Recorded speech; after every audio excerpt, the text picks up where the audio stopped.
menyatukan gitu kan ya, membuat kemudian meresume gitu kan dari semua masukan-masukan dari berbagai disiplin ilmu untuk disajikan dalam sebuah sajian yang memang bisa dimengerti orang. RML Talks. Let's get talks.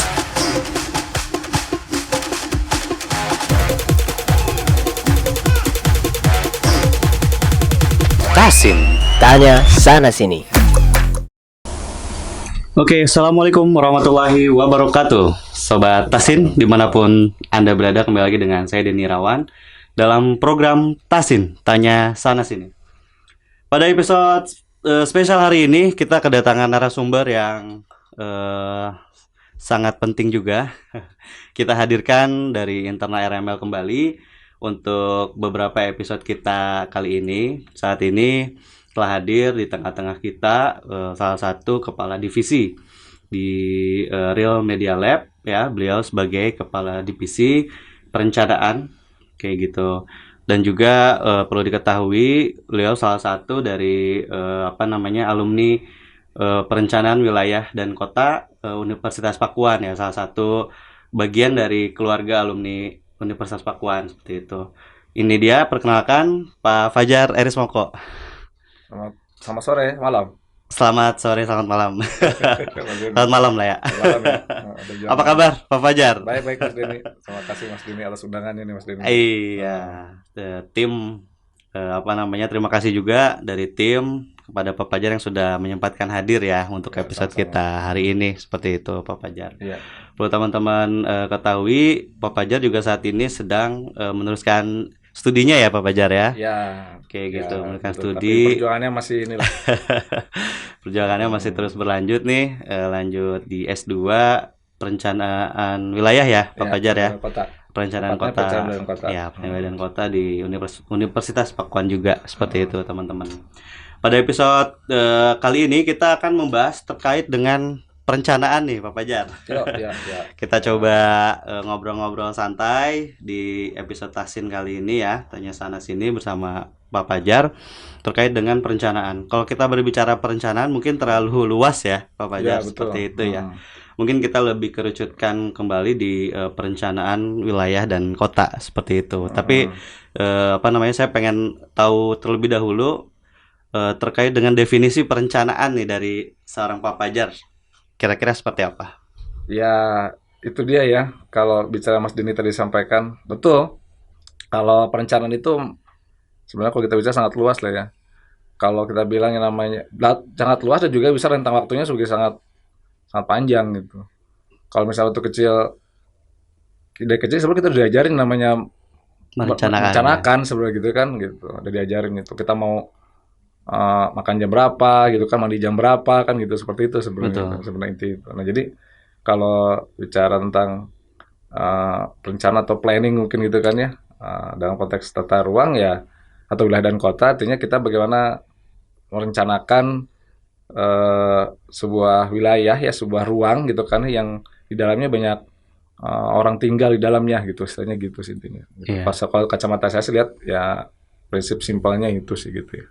Kalau besar by definition by expert segala macam kayaknya juga banyak lah literatur. Banyak ya literatur yang ada ya. Kita baca gitu. Seperti itu sih. Jadi ya pada prinsipnya merencanakan suatu wilayah gitu Pak ya, yang berbasis area seperti itu yang di dalamnya ada banyak hal ya Pak ya. Ada manusianya, ada aktivitasnya. Terus juga kita ngatur bagaimana hidup tuh bisa tertib ya, nyaman di dalamnya gitu kan ya. Orang bisa merasakan namanya enaknya gitu kan, enaknya bekerja, enaknya tempat tinggal kan, berkeluarga, intinya segala macam itu aktif itu. Saya pikir gitu. Jadi basicnya sih itu sebenarnya gitu. Iya teman-teman, saya juga dulu mungkin ya sebelum masuk perencanaan gitu ya, ternyata baru enggak gitu ada ternyata orang atau profesi yang merencanakan sebuah kawasan gitu ya, sebuah wilayah gitu. Dikirain teh tidak ada seperti itu gitu Pak. Iya. Dulu mungkin bahkan malah kalau sebenarnya waktu lulus itu saya sempat itu Pak Denny dapat apa? Panggil apa Mas sih enaknya ya? Mas ya? Mas aja. Mas ya? Udah agak ketuaan. Ya, mukanya agak tua dikit. Agak tua dikit. Aduh, mohon maaf deh. Ya, kalau Gak apa-apa, bebas aja mau manggil apa. lagi waktu awal lulus sekolah itu dulu sempat Mm-mm. lihat brosur tuh di mana namanya di Bandung gitu kan ada sebuah perguruan tinggi namanya planologi gitu. Ini ilmu aneh nih kayaknya ini gitu.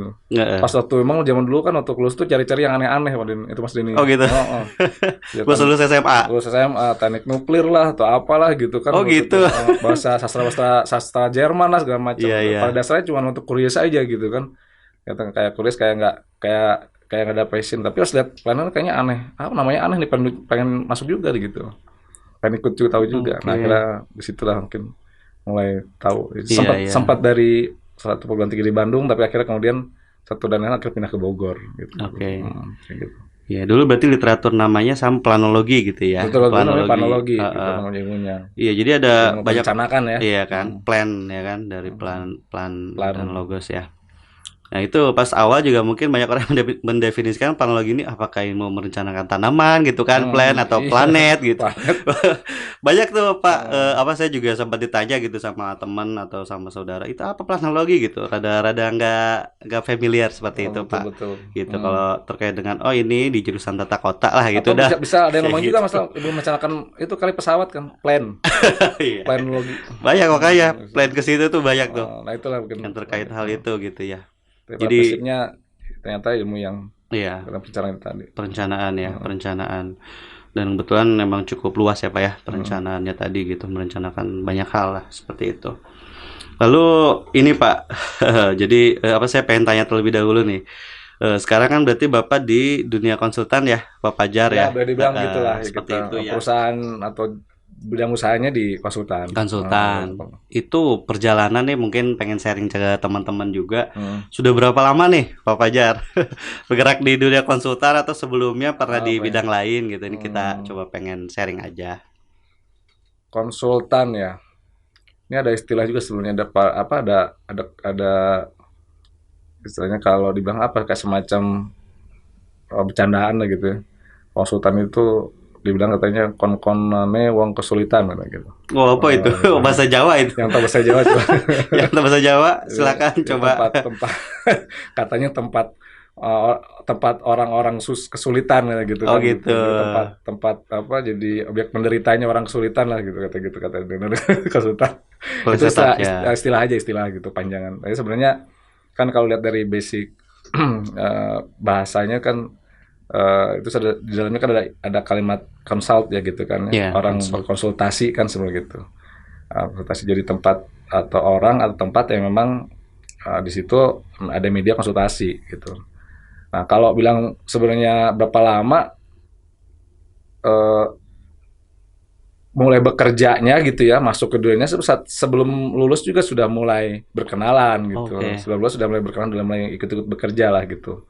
Dengan kakak-kakak senior ya, kakak Senior. kelas kita gitu. Nah, artinya mulai di situ bersentuh namanya bagaimana menjadi praktisi ya atau pekerja lah barangkali gitu ya atau orang yang bekerja di bidang perencanaan kan gitu. Oke. Kalau konsultan itu kan sebetulnya jenis apa ya?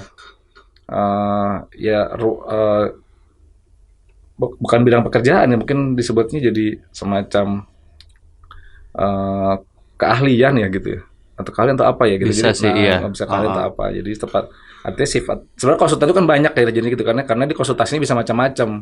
Nah, salah satu bidang dari konsultan adalah bidang perencanaan gitu, Ibaratnya kalau bisnis core bisnisnya lah. core bisnisnya. Core bisnis gitu. dari konsultan ini Core bisnis dari konsultan perencanaan. macam perencanaan gitu seperti itu. Nah, kalau lihat itu dari sebelum kuliah berarti sekitar kalau 2003 berarti 2002 lah, 2002. Dari 2002 ya. Kurang lebih berapa tahun tuh? Luar biasa. Sekarang 2022, 2002 ya 20-an. 20 tahunan lah gitu. 20 tahun ya. Tapi ya ada sifat emang dulu jadi freelance ya gitu. Kemudian Iya. juga ada yang kita bekerja dengan perusahaan kan gitu kan ya. Oke. Seperti itu. Sempat juga sih nyimpang-nyimpang dikit ke dunia-dunia Iya, lain. macam-macam ya. Macam-macam lah, gitu. Perjalanan ya Pak ya. Perjalanan. Perjalanan karir sampai saat ini ya. Jadi lumayan apa namanya banyak juga gitu ya Pak yang sudah pernah dilakukan, Betul, dikerjakan gitu ya. Kalau di pemerintahan Pak pernah juga Oh, atau apanya? bekerja di pemerintahan baik mungkin berarti apa namanya freelance ya? OS ya, OS ya kita sebutnya ya. Eh, Atau OS apa istilahnya saat apa itu? kalau kalau Hmm. misalnya menjadi apa namanya pekerja di lingkungan instansi Instansi pemerintah, pemerintah. instansi pemerintahan sepertinya sih kayaknya enggak, belum ya, Belum. belum. Jadi Oh, tidak sifat ya, tidak tidak ya. pernah. Artinya Tidak pernah. artinya masih di luar pemerintah, jadi sifatnya memang menjadi konsultannya Konsultan pemerintah pemerintah. gitu. Dan tidak Oke. tidak menjadi part of-nya si institusi pemerintahnya gitu, bukan Mm-mm. gitu. Malah si pemerintah jadi klien ya. Jadi klien atau Jadi jadi klien, mitra lah gitu. mitra. Jadi Oke. mitra gitu. Mm-mm. Nggak tidak menjadi itu ya, tidak menjadi pekerja di situ gitu sih. Oh, iya Gitu. ya.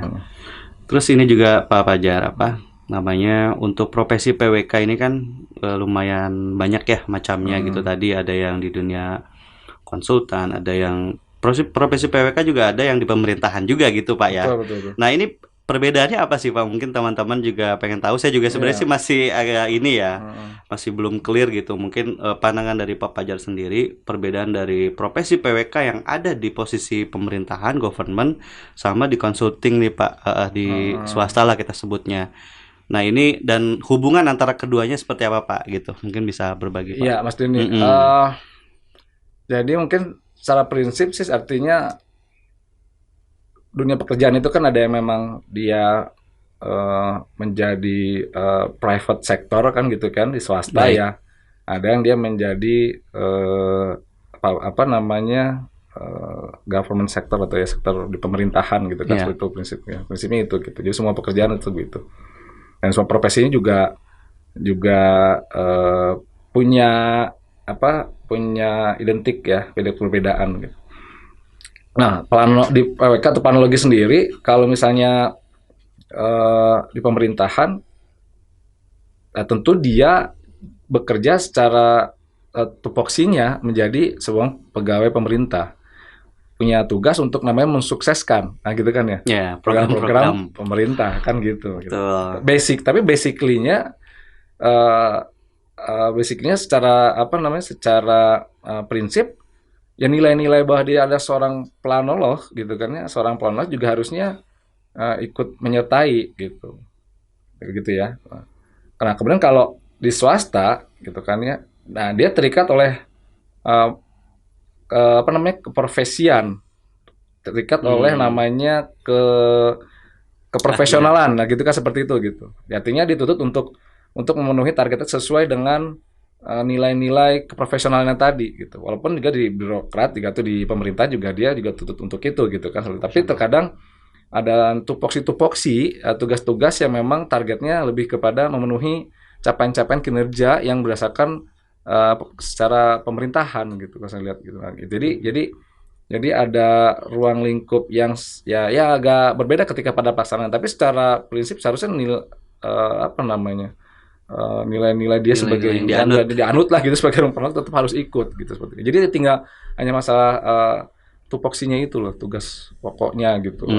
yang berbeda ya. Berbeda di situ. Atau malah kadang juga ini yang kita walaupun sebenarnya tentunya kita berharap juga sebenarnya tadi ya masalah bagaimana keterkaitan gitu kan. Ya. Karena basicnya sebenarnya harusnya sama, seharusnya justru bisa menjembatani kan gitu kan ya, bagaimana sama-sama mensukseskan gitu kan ya, mewujudkan namanya sebuah proses atau capaian pembangunan tadi gitu, untuk keberhasilan pembangunan harus bisa bekerja sama, seharusnya begitu gitu. Pasal basic prinsipnya itu aja. Oke. Ya kalau misal di balik itu ada apa namanya di swasta dia harus ya tadi karena disebut dia sebagai konsultan gitu kan ya, mengkonsultani kan gitu ya, mengkonsultankan. Kadang ada paradigma seolah kan lebih apa gitu kan ya, soalnya lebih tahu kan gitu, lebih bisa lebih ya. bisa kan gitu, sudah begitu. Lebih ahli. Karena emang sebenarnya lebih kepada memang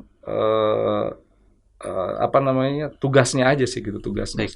Sedangkan planner atau yang menjadi seorang ASN atau di dalam pemerintahan ini juga terikat oleh aturan-aturan lain gitu. Iya. Nah, gitu aja sehingga memang berbedaan di situ. Kalau misalnya kapasitas saya pikir juga semua sama gitu, sebenarnya saya mampu lah gitu sebenarnya. Oke. Jadi Siap. basically diferensialnya di situ aja Di diferensiasi. situ ya, dan keterkaitan mereka apa namanya antara di swasta dan juga di government ya, pemerintahan itu ya sama karena punya nilai masing-masing ya. Seperti itu. Punya nilai masing-masing yang sama itu tadi gitu. Oke, Pak Fajar, kita lanjut kembali ya. Berbicara mengenai etika ini, ya setiap profesi, setiap pekerjaan punya etikanya masing-masing gitu. Nah, kita pengen tahu terkait dengan etika sebagai profesi PWK ini. Apa kira-kira Pak Fajar yang pengalaman atau yang Pak Fajar ketahui gitu yang bisa di-sharing ke teman-teman? Ya, kalau ini. Jadi Ah, ini dia. Ini kalau persoalan etika ini persoalan nama ini soalnya. Masalah eti dan ika ini kan gitu ya. Kalau kita perhatikan gitu kan. Eti dan si Ika nih. Eti dan ika ini kadang Eti dan si kan Ika. dulunya karena punya nilai dua apa identik dengan wanita maka sensitif kan gitu. Etika. Jadi gini Pak Dini, maksudnya semua profesi tentu punya etika gitu. Etika itu artinya kan kaitan dengan masalah kode etik ya gitu kan ya. Kode itu tuh moral, nilai-nilai yang memang harus dipegang gitu kan ya. Sebagai apa namanya barangkali sebagai nilai-nilai acuan ya, reference itu yang luhur gitu kan ya. Yang memang bisa menjaga kemurnian dari sebuah keprofesian gitu kan kalau saya melihat, sehingga memang itu harus dipegang oleh setiap anggota apa namanya oleh setiap anggota lah gitu, kalau setiap profesi gitu, setiap anggota profesi gitu. Nah, kalau saya lihat tadi nilai-nilai luhur tadi ya, nilai-nilai norma-norma tadi yang sebenarnya di dalamnya itu banyak Pak gitu kan ya. Banyak ada masalah kejujuran, ada namanya amanah kan gitu kan ya, ada namanya kapasitas gitu kan ya, kemudian transparansi kan gitu kan ya, terus keterampilan kan gitu kan, seperti itu mungkin salah satu bagian gitu yang memang harus dipenuhi atau harus dipegang sebenarnya, bukan perlu dipegang lah, artinya ketika dia menjalankan profesi tadi dia terikat oleh tadi norma-norma tadi. Jadi juga jangan kemudian dia menjadi seolah orang yang kemudian bisa bebas tanpa aturan. Bakal itu seperti itu. Jadi dia sifatnya lebih juga pada mengikat kepada langkah-langkah atau hal-hal yang harus dilakukan di dalam profesinya tadi gitu. Agar tidak keluar dari aturan tadi. Kalau saya bilang mungkin lebih kepada rule of play-nya gitu kan ya, aturan mainnya gitu, saya melihat gitu. Jadi harus tahu. Jadi kalau kondisi apapun dia boleh ngambil langkah, inisiatif, dia boleh ngambil inovasi, tapi tetap ya kita harus pegang tuh kode etik atau rule of play-nya tadi gitu, aturan mainnya itu harus pegang gitu, seperti itu. Mau dia sebagai konsultan, mau dia sebagai birokrat, mau dia sebagai apa namanya masyarakat kan gitu, saya pikir segitu di dalam kapasitas dia sebagai apapun gitu, maksudnya begitu menurut saya. Baik Pak. Jadi kurang lebih nilai-nilai itu hampir sama ya, yang perlu dimiliki oleh keprofesian lain lah, seperti halnya kejujuran, amanah, gitu ya, kerja keras, keterampilan dari masing-masing apa namanya profesi tadi ya. Nah ini kalau yang lebih spesifiknya nih kira-kira apa Fajar? Apa ya kira-kira kode etik yang harus dimiliki oleh profesi PWK nih? Misalkan ada hal unik gitu, ada hal khusus, misalkan dia harus memegang teguh prinsip bahwa tata ruang nggak boleh diubah misal gitu. Ada gak sih sebenarnya? Atau kayak kode etik jurnalistik, misalkan dia tidak boleh memberitakan hal-hal apa gitu Pak, kira-kira gitu. Ada gak sih? Apa ya? Kalau yang di perencanaan wilayah nih kalau saya lihat mungkin lebih kepada, kalau saya mungkin dari sisi pribadi ya, kalau mungkin secara teori ada namanya, emang kalau secara teori atau secara keilmuan ada namanya etika perencanaan tuh, ada tuh kan gitu. Ada keilmuan tuh ada mata kuliah yang sebenarnya itu ada gitu kan. Waktu itu saya tulus apa enggak nggak tahu. Kayaknya lulus. Jadi artinya maksudnya secara umum, secara mendasar sebenarnya kalau kita itu kalau bicara kode etik, yang paling penting sebenarnya kita harus amanah.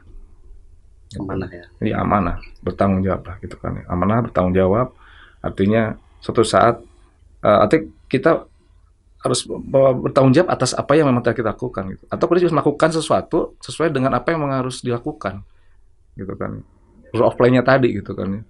Itu namanya amanah, harus jaga itu. Karena setelah nanti kita bertanggung jawab, kita akan bertanggung jawab untuk itu. Kalaupun tidak di sini kan gitu, mungkin nanti di saat nanti gitu kan itu Di akan dimensi bertanggung lain, jawaban ya di dalam artinya masa lain, masa nanti setelah kehidupan kita bertanggung jawaban. Nah, saya pikir itu yang paling penting. Betul. Sehingga ketika kata Mas Din Setuju. mungkin bisa nggak namanya atau tolong jangan dirubah segala macam.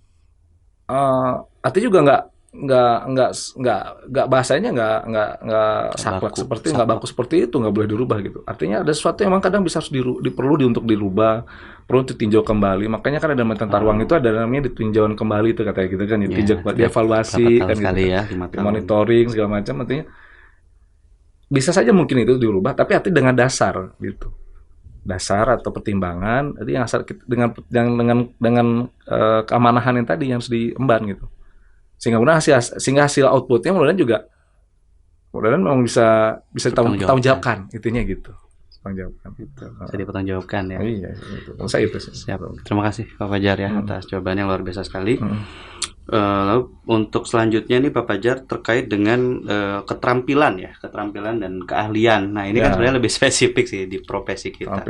Keterampilan keahlian yang perlu dan harus dimiliki nih oleh seorang perencana wilayah dan kota itu apa aja kira-kira item poin-poinnya nih Pak Fajar yang pengalaman Pak skill Fajar. ya, kaitan dengan skill ya. Misalkan kan kalau pelukis dia harus jago gambar, terus untuk pewarnaan dia harus bisa gitu. Misal kalau spesifik PWK ini apa ini Pak? Ya. Kalau kaitan dengan skill sebenarnya ilmu planologi ini dibilang kalau hard skill ya, kemampuan itu sebenarnya bisa berkembang dengan karakter masing-masing sebenarnya gitu kan. Hard skillnya, tapi yang paling penting sebenarnya soft skillnya nih yang penting gitu. Itu kan kemampuan untuk bisa membangun tadi ya karakter, membangun image, bisa menyampaikan pesan kan gitu kan ya, bisa membangun sebuah pemahaman kan gitu, seperti itu sebenarnya saya pikir lebih kepada itu. Kalau hard skill nanti dengan sendirinya sebenarnya dia mau ngambil spesifikasi atau kualifikasi khususnya apa gitu. Ada planner yang kemudian juga bisa menjadi ahli GIS, planner bisa menjadi ahli pemberdaya kan gitu, seperti itu gitu. Artinya kemudian bisa menjadi ahli ekonom juga bisa gitu, bisa macam-macam. Ada yang terjun ke otomotif juga ada kan gitu, bisa juga gitu, tergantung macam. Tapi yang penting ada sebenarnya keterampilan yang penting adalah bagaimana tadi keterampilan soft skill tadi gitu. Gitu. Karena memang di basicnya adalah plan, dia ilmu perencanaan, bagaimana bisa menyampaikan atau mentransfer pemahaman tentang perencana tadi kepada orang awam gitu, bisa pengerti. Intinya itu gitu. Iya. Oke. Saya sempat dengar juga sih celotehan gitu ya, gitu. Perencana itu seperti halnya peramal, Pak. Dia bisa meramalkan masa depan suatu wilayah gitu ya, atau suatu kawasan gitu. Nah itu maksudnya apakah ya mungkin kalau yang saya renungkan sih ada benernya juga gitu ya. Cuman tidak asal meramalkan bahwa itu ya itu direncanakan gitu. Kedepannya wilayah ini bakal seperti ini gitu. Betul. Kan kawasan ini bakal maju pesat seperti ini dengan perkembangan transportasi dan lain sebagainya gitu. Nah itu masuknya ke soft skill apa hard skill ya Pak ya? Kalau bisa ibaratnya memprediksi lah kita sebutnya gitu. Ya, ada hard skillnya mungkin ada. Artinya kan dia harus bisa menguasai model kan gitu kan. Software gitu kan ya, atau bisa menguasai analisis tadi bagaimana dia bisa. Kalau saya pikir lebih kepada memprediksi lah gitu, menganalisis, memprediksi gitu kan. Gitu kan. Kalau peramal ini kan mungkin sumbernya mungkin kan lain kan gitu. Kalau peramal ada hal lain nih, bisikan.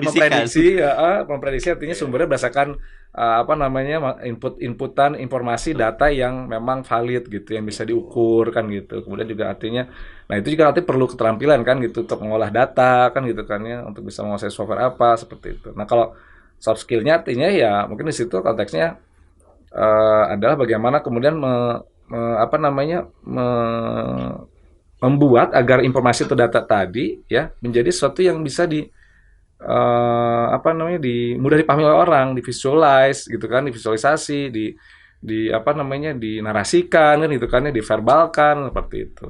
Ya, ya. Ya, jadi artinya ya tadi namanya disebut dengan konsul tadi artinya ketika orang berkonsul bukan menjadi orang tambah bingung dong harusnya gitu, tapi menjadi orang Ya, menjadi benar. menjadi lebih clear, menjadi lebih Lebih jelas. tercerahkan ya, Pak. Lebih tercerahkan harusnya Lebih begitu. tercerahkan gitu dengan adanya si konsul tadi ya. Nah, itu saya pikir salah satu kalau detail-detailnya ya banyak lah keterampilan-keterampilan juga harus bisa Ya, ya. selama dalam proses perjalanannya bisa dipelajari atau apa sih gitu. Iya, ya. Oke. Dan juga selama saya masa perkuliahan nih pengen sharing aja sih gitu. Karena katanya gitu ya di keilmuan perencanaan itu posisi perencanaan wilayah dan kota si profesi ini sebagai pemimpin gitu Pak ya dalam sebuah tim. Nah, Oh ya sering. ya saya sih ya pengalaman saya mungkin ada betulnya juga gitu. Itu mungkin pendapat Pak Fajar seperti itu. Apa sebenarnya di kasuistik yang lain bisa jadi sebagai apa namanya pelengkap Iya. juga gitu Iya, Pak. iya. Bagaimana Betul. Pak? Dalam beberapa hal memang si orang planner tadi ya, saya bilang tadi kan Planner, karena ya. memang dia memang yang tadi punya mimpi kan gitu kan dia yang punya rencana kan gitu kan ya. Dia menjadi apa namanya kepala gitu, head of gitu kan, jadi kepala atau pimpinan dari sebuah tim upaya untuk mencapai mimpi tadi kan gitu. Artinya bisa juga dia jadi seorang pemimpin gitu. Pada saat untuk mewujudkan itu, tapi pada satu momen betul Mas Denny gitu. Pada momen juga dia bisa juga menjadi bagian part of gitu kan ya. Jadi Bagian sebuah dari. tim. Jadi tidak harus juga dia karena menjadi pemimpin gitu kan ya pada sebuah tim. Tapi memang seringkali cenderung kita bicara bahwa memang dia menjadi pemimpin itu karena memang kebanyakan pekerjaan-pekerjaan dilakukan itu ya memang membutuhkan seorang pemimpin atau tim lead gitu kan ya, tim leader yang memang dari seorang planner gitu. Karena dia nanti yang akan menambahnya apa meramu ya, akan meramu akan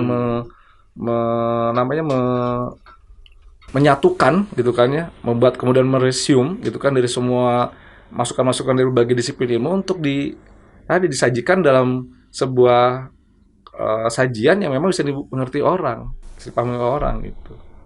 Karena dia punya mimpi. Dari data-data tadi, fakta-fakta tadi, dia yang harus transfer itu menjadi sebuah hal yang kemudian mimpi tadi menjadi seolah bisa dimengerti, dipahami, oh inilah ternyata bisa direalisasikan gitu seperti itu. Tervisualize gitu seperti itu.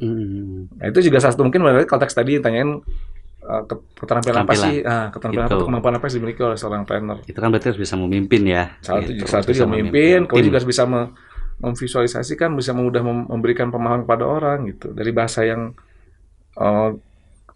baku secara keilmuan macam-macam dihimpun menjadi bahasa yang mudah dipahami orang, dimengerti gitu. Itulah gitu. Jadi kalau kita bisa bilang kita tuh penerjemah gitu. Penerjemah mimpi. Penerjemah mimpi luar biasa. Jadi bukan cuma penerjemah bahasa ya, Pak. Bukan penerjemah mimpi. Luar biasa sekali. Menarik makanya nih kalau kita bedah terkait perencanaan ya, gitu perencanaan wilayah banyak banget lah yang bisa digali gitu. Kayak gitu. Nah, ini terkait dengan ini, Pak. Kegiatan harian seorang perencana. Ada pertanyaan dari tim kita juga gitu. Sebenarnya mungkin beda-beda ya, itu kan tergantung personal. Tapi secara prinsipnya kegiatan harian dari seorang perencana seperti apa sih? Seorang Pak Fajar lah gitu. Ya nggak teman-teman? Gitu. Apa sih daily activity lah ya seorang perencana itu. Mungkin bisa sharing nih yang pengen lebih baik gitu. Contohnya kalau tadi maksudnya kalau harian ya daily activity seorang planner kan tentu tergantung dari kapasitas ya, ruang kerjanya, kapasitasnya dan kemudian tugasnya seperti itu ya. Seperti itulah tentunya nggak tentu harus sama gitu. Nah, kalau konteksnya yang ditanyakan artinya kapasitasnya adalah saya sebagai pribadi di corporate ini, di perusahaan ini tentunya lingkup yang memang dilakukan daily-nya adalah memonitoring gitu kan ya. Pertama mungkin dari namanya memplanning juga sama kali lagi memplanning tentang kegiatan-kegiatan atau capaian-capaian yang harus dilakukan pada pada tahun itu kan ya, pada setahun itu Pada setahun itu nggak boleh mau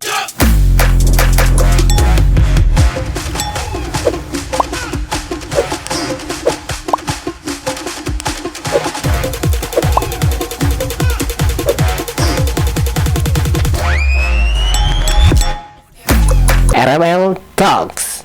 Let's get talks.